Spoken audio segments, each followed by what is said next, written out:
একে অপরকে পছন্দ করতে শুরু করে। তবে খরগোশগুলো তাদের এসব কিছু লুকিয়ে লুকিয়ে দেখছিল। একদিন হঠাৎ করে বৃষ্টি নামলে থমাস এবং বি দৌড়ে তাদের বাসায় চলে যায়। খরগোশগুলো তাদের পিছনে পিছনে দৌড়ে ঘরে ঢুকতে যায়, কিন্তু তখন বি প্রত্যেকটি দরজা আটকে দেয়। আসলে সে খরগোশগুলোকে দেখতেই পায়নি। যাই হোক, বৃষ্টিতে ভিজে যাওয়ার কারণে বি তোয়ালে দিয়ে থমাসের মাথা মুছে দিচ্ছিল। পিটার এগুলো বাইরে থেকে দেখে সে তখন প্রচন্ড রাগ হয়ে লাথি দিয়ে দরজা খুলে ঘরের মধ্যে প্রবেশ করে। তখনই বলে তুলে তখন বি তোমার সাথে পরিচয় করিয়ে দেই, এই হচ্ছে আমার বন্ধু পিটার।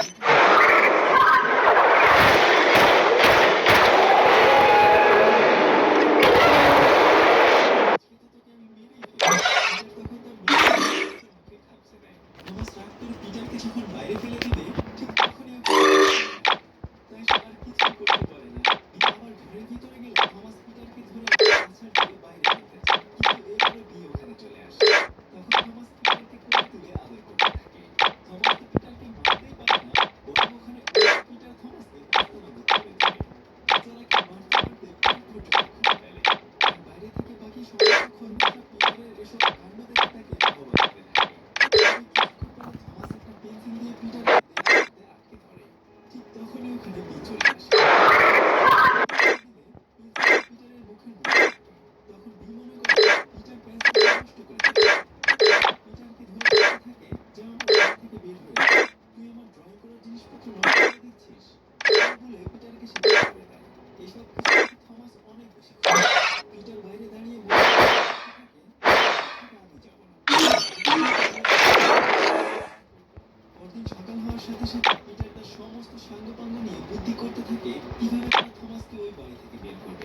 তাই তারা তাদের শক্তি বাড়ানোর জন্য ব্যায়াম করতে থাকে।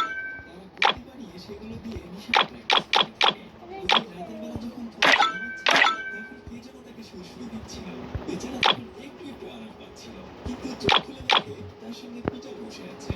সে যখনই পিটারকে ধরতে যাবে, ঠিক তখনই খরগোশ ধরার মেশিনে থমাসের হাত আটকে যায়। মেশিন আটকে যাওয়ার জন্য সে আর কিছু করতে পারে না। সে যখনই বিছানায় বসতে যাবে, তখন একটা মেশিন তার মাথায় আটকে যায়। যাই হোক, ওইদিন পিটার থমাসকে বিশাল একটা শিক্ষা দেয়, আর আসার সময় বলে আসে এই বাড়ি থেকে তোকে চলে যেতে হবে।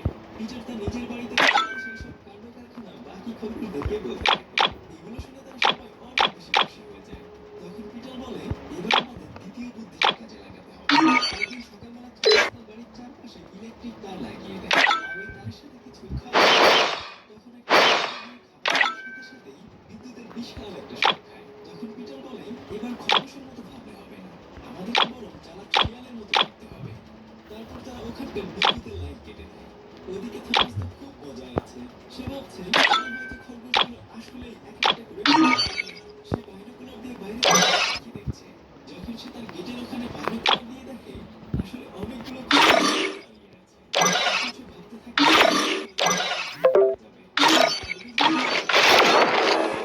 বাগানের ভেতর ঢুকে নাচতে থাকে। তারা তখন দলে দলে থমাসকে দেখিয়ে নৃত্য করতে শুরু করে।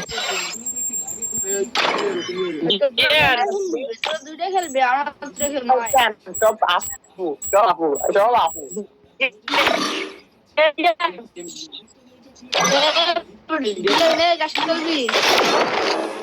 বাড়ির পিছনে ঢুকতে চাইলেও ওখানে একটি শখ খায়। থমাস তখন भैया জানো হ্যালো জিয়ান জেনে আশ্রমে এরে বিশাল একটা